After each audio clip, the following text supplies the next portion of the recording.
پہلی بات یہ ہے جو بخاری شریف کے حوالے سے انہوں نے حضرت مفتی صاحب نے حدیث پڑھی، میں انتہائی احتراماً کہ اس پہ تھوڑی سی نظر ثانی فرمائیں۔ اس میں یہ الفاظ تو ہیں کہ اس نے 3 طلاقیں دی تھیں، لیکن یہ الفاظ اس میں نہیں ہیں کہ اس نے اکٹھے 3 طلاقیں دی تھیں اور پھر آپ نے اسے نافذ کیا۔ یہ الفاظ یہ یا تو ان کے اپنے ہیں یا اردو والے نے کسی نے اپنے ڈالے ہیں، حدیث میں یہ الفاظ نہیں۔ حضرت رکانہ رضی اللہ تعالیٰ عنہ صحابی رسول ہیں، انہوں نے طلاق دی اپنی بیوی کو اور 3 طلاق دے دی۔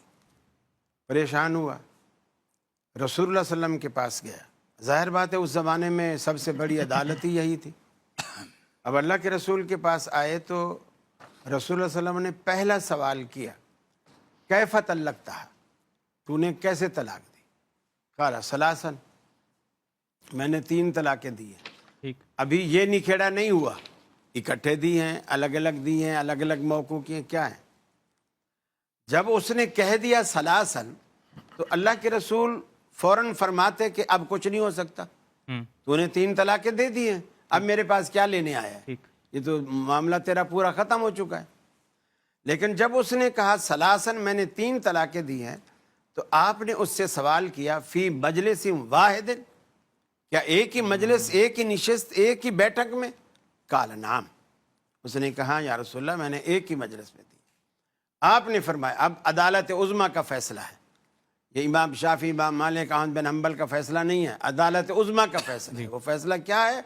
آپ نے فرمایا انما تلک واحدۃ فرجیہا، یہ 3 طلاقیں ایک طلاق ہیں، فرجیہا، تو رجوع کر لے ان شئتا، اگر تو چاہے، اگر تیرا ملاپ کا ارادہ ہے، دل بدل گیا ہے، فیصلے سے رجوع کرنا چاہتا ہے، تو تیرے پاس یہ موقع ہے، کیونکہ یہ 3 طلاقیں ایک طلاق ہیں، فرجیہا، تو رجوع کر لے ان شئتا، اگر چاہے۔ قال فراجعہا، راوی کہتا ہے کہ حضرت رکانہ نے رجوع کر لی۔ ٹھیک، یعنی اس سے تو وہ جو انہوں نے 3 طلاق کے الفاظ کہے اس میں ایک مجلس کے لفظ نہیں ہیں، جو میں بتا رہا ہوں اس میں مجلس کے الفاظ ہیں، فی مجلس واحد، اور اس نے کہا ہاں ایک ہی مجلس کے اندر میں نے 3 طلاقیں دی۔ اور دوسرا یہ بھی کہ طلاق جو ہے اس کے لیے صرف طہر میں دینا کافی نہیں ہوتا، اس طہر میں دینا جس طہر میں اس نے صحبت نہ کی ہو۔ یعنی مثال کے طور پر ابھی پاک صاف ہوئی عورت، نہائی دھوئی، اب میں اگر طلاق کا ارادہ رکھتا ہوں تو یہ نہیں کہ چلو ابھی فائدہ بھی اٹھا لوں اور اس کے بعد میں طلاق بھی دے دوں، ایسا نہیں۔ اس طہر میں طلاق دے جس طہر میں اس نے ہم بستری نہیں کی، صحبت نہیں کی۔ جو انہوں نے بخاری شریف کی حدیث پیش کی ہے تو میرے خیال میں قاری خلیل صاحب اسی کا ترجمۃ الباب دیکھ لیں، من جوز طلاق الثلاث کا چیپٹر باندھا ہے، اور ان کو پتہ ہے کہ امام بخاری فقیہ ہیں اور وہ جو عنوان باندھتے ہیں تو وہ اسی حوالے سے آگے حدیث لے کر آتے ہیں، اور اس کے نیچے امام ابن حجر نے واضح طور پر لکھا ہے کہ یہاں 3 اکٹھی طلاقیں انہوں نے دی تھیں، اور انہوں نے جو اس کے علاوہ یہ تو انہوں نے ایک جو ہے نا وہ روایت پیش کی ہے، ہم آگے چل کے اس پہ بات کریں گے، اور بہت ساری ایسی روایتیں ہیں کہ جن میں خود صحابہ نے، خود نبی پاک صلی اللہ علیہ وسلم اور باقی 3 طلاقوں کو 3 ہی رکھا گیا۔ میں سب سے پہلے جو انہوں نے حدیث رکانہ کی بات کی ہے، تو پہلی بات یہ ہے کہ یہ حدیث رکانہ امام ابن حجر نے اس کو تلخیص الخبیر کے اندر معلول لکھا ہے، حافظ ذہبی نے اس کو داؤد بن رسین کے مناکیر میں شمار کیا ہے۔ اس کے علاوہ یہ جو روایت ہے تو امام نووی رحمۃ اللہ تعالی فرماتے ہیں کہ یہاں پر اوپر اس کی سند کے اندر ان بعض الناس سے مجہول ہے اس کا راوی، 3 علتیں یہ بیان ہو گئیں، اور چوتھی بات یہ ہے کہ دیگر جو حدیث کی کتابوں میں یہ روایت ہے حدیث رکانہ، جس طرح ابو داؤد شریف میں، نسائی میں اور دیگر جو ہے نا ترمذی میں، تو وہاں پر یہ جو انہوں نے الفاظ ذکر کیے ہیں 3 کے، وہاں 3 کے الفاظ نہیں ہیں، وہاں پر طلاق بتہ کا ذکر ہے۔ اچھا، اب جب ایک ہی واقعہ 2 مختلف جہتوں سے آ گیا تو اس کا مطلب ہے کہ اس کی قطعیت نہ رہی۔ اب امام ابو داؤد رحمۃ اللہ تعالی اس حدیث کو ذکر کرتے ہیں، اور یہ حدیث انہوں نے جو بیان کی ہے الگ سند ہے جس کے اوپر میں نے جرح کر دی۔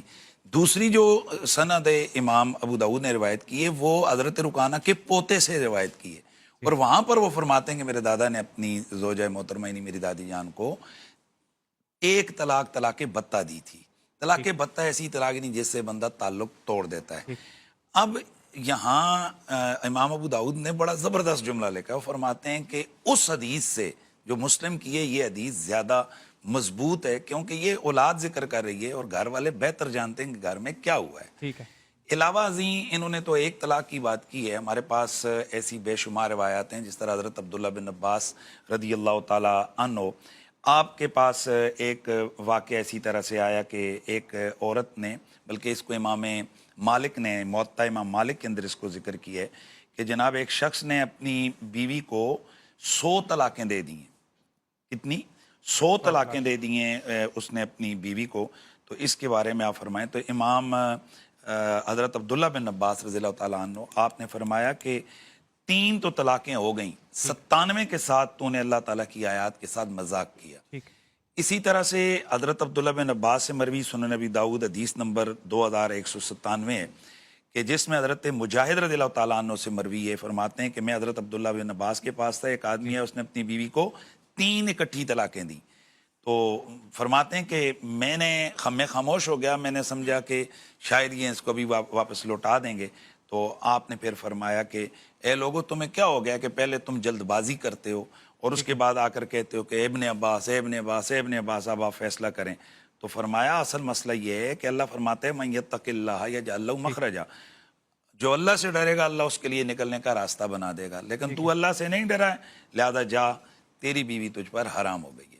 اس کے علاوہ ہمارے پاس حضرت سعید بن جبیر رضی اللہ عنہ سے مروی یہی حضرت عبداللہ بن عباس سے کہ ایک آدمی نے اپنی بیوی کو 1000 طلاقیں دی. آپ نے فرمایا کہ ان میں سے 3 ہو گئی ہیں، 997 طلاقیں لغو چلی گئیں. حضرت مولا کائنات مولا علی پاک کرم اللہ تعالیٰ وجہ الکریم کے پاس اسی طرح کا جو ہے نا فیصلہ آیا.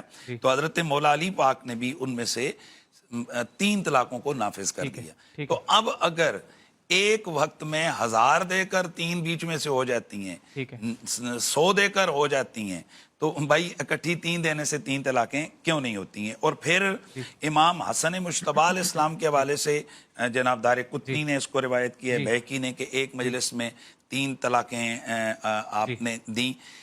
گو کہ اس کی سند کے حوالے سے جو ہے نا وہ معاملات ہوئے ہیں. لیکن بہرحال ہم یہ اوورال دیکھتے ہیں کہ صحابہ کرام اور اس کے بعد چاروں فقہا ان سب نے، اور میں یہاں ایک جس طرح انہوں نے بیان کیا ہے، ہماری بات کو غلط جو ہے نا بیان کیا جاتا ہے. ہم یہ کہتے ہیں کہ طریقہ غلط ہے، ایسے نہیں کرنا چاہیے. جیسے دائیں ہاتھ سے کھانا چاہیے، منہ کتے کی طرح ڈال کے نہیں کھانا چاہیے. لیکن اگر کوئی روزے کی حالت میں منہ کتے کی طرح ڈال کے کھائے، روزہ ٹوٹ جائے گا.